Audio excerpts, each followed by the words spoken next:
Feedback has many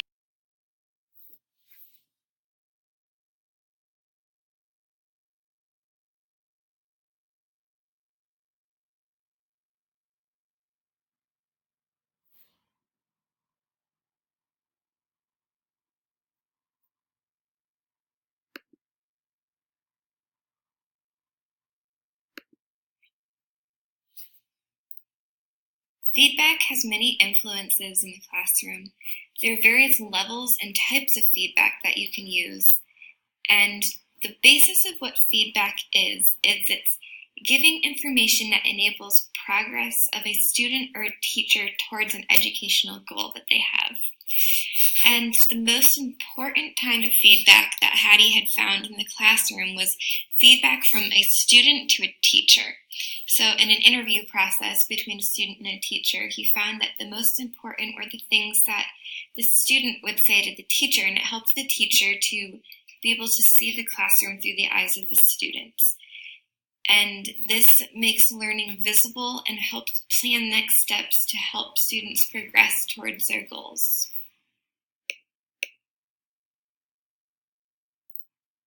The purpose of feedback is to reduce discrepancies between what the current knowledge and progress that the student or the teacher is meeting compared to what the goal is. So basically, it's kind of like creating a roadmap between where you are and where you're looking to be. So that's what feedback is intended to, and that's what Hattie intended. And what he believes makes meaningful feedback in a classroom setting is having the goal and the purpose already preset, and then using feedback as a means of getting from where you currently are towards that final academic goal that you've set. So here we have an example of the 4 levels of feedback. And if we look at the first level at the task level is examining how well the tasks are understood and performed. So this is basically looking at, for example, an assignment, how well the student completed the assignment and if they met the criteria that was required of them. And then in the process level, it is discussing, the feedback is discussing the main process needed to understand or perform the tasks. So it's looking more at the way students accomplish the task and if they did the most effective and the most efficient route to get to what they had accomplished. And then the self-regulation level is self-monitoring, directing, and regulation of actions.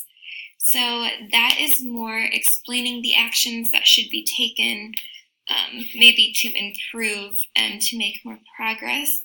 And then in the self level, it's personal evaluation and effect, usually positive about the learner. So this is more like the praise aspect and like personal compliments, which do not necessarily have quite as much impact on the learning process. So those typically Hattie would recommend steering away from. When we're looking at what we can learn from effective feedback, we can look at it from an example of feed up, feedback, and feed forward. So looking at your feedback as a way of looking at it in the feed up sense as where am I going? And then feedback is how am I going? And feed forward, so where to next. So this allows the student to assess their goals. So feed up, where are they going? So what is the final destination for them? Feedback, how am I going? So how is the process that I'm currently using to get to my goal? And is that the most effective and efficient? And then feed forward is where to next. So how can they take the skills that they're developing and use those in the future?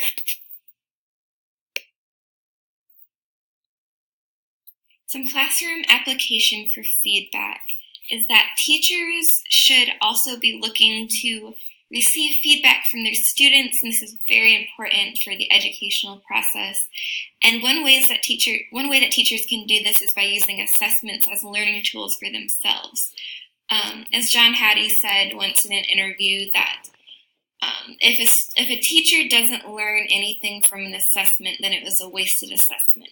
So teachers should constantly be using what they have learned and seen the students achieving in assessments and what they're struggling with, and using that to help shape and form the way they're teaching. And feedback should include ways to help students achieve their academic goals. And a big thing for teachers is to create an atmosphere in your environment that it's okay to be wrong, and kind of not having feedback be seen as a negative thing to students and a list of things that they had messed up or done wrong, but really viewing that in a way that encourages growth and is pushing them to achieve their goals.